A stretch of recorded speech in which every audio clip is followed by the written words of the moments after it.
Good morning. Welcome to another edition of Coffee with Tea. I'm your host, the amazing Tea Street. Today's mug, life is beautiful. I didn't say it's always good and flowery, but it is beautiful. Today I wanted to talk about don't skip the process of hard work.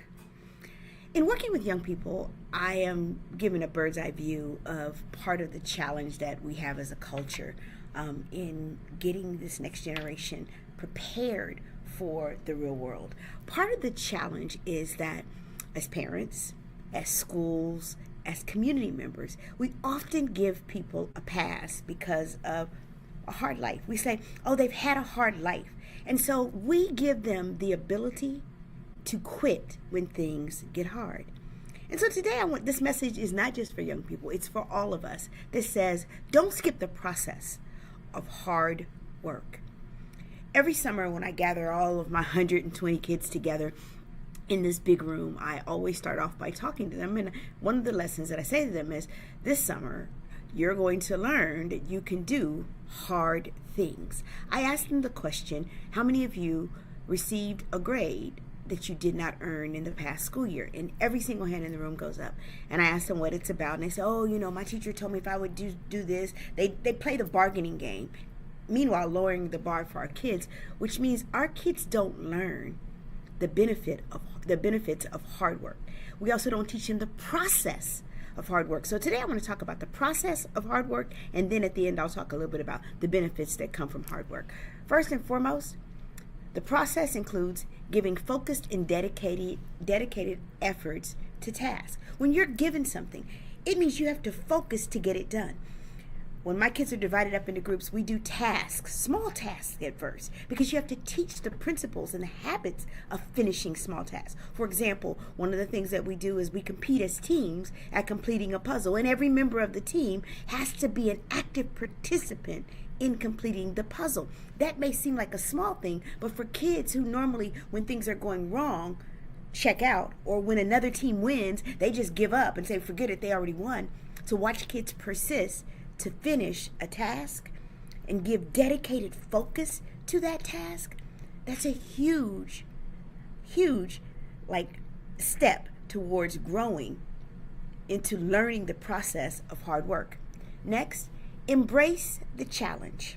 When challenges come in work, in school, and in life, if we don't embrace them, we will be chronically unemployed. We'll be the people who never get things done, who run, because challenges will come in life. And so part of the process of hard work is learning to embrace the challenges. When we give our kids challenges and we expect them to complete them, and we say to them, this is going to be hard, I expect you to lean into the hardness and do the hard thing.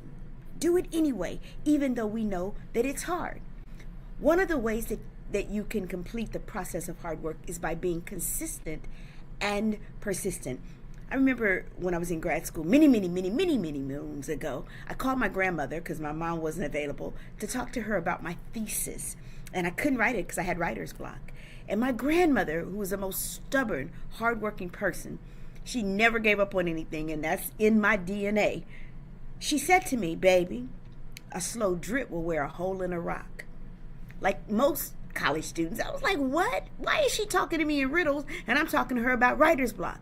What my grandmother was trying to tell me is that if I practice consistency and persistence, guess what? I could accomplish my goal, whatever I was working towards, because the way that erosion of rock took place to create all that we see out here as mass is through consistency, a continual, steady drip, continual, steady work at something. And not giving up, that's that persistence piece. The consistency and persistency can move mountains. So that's a principle that's a part of the process of hard work. Work to improve, to produce growth. Every day, make it a commitment to get just a little bit better than the day before. Every day I'm looking for improvement. I tell kids I don't expect perfection because no such thing exists. What I expect every day is for you to become a better version of yourself than you were yesterday. Not compared to someone else, compared to yourself. Work to improve you so that you can produce growth.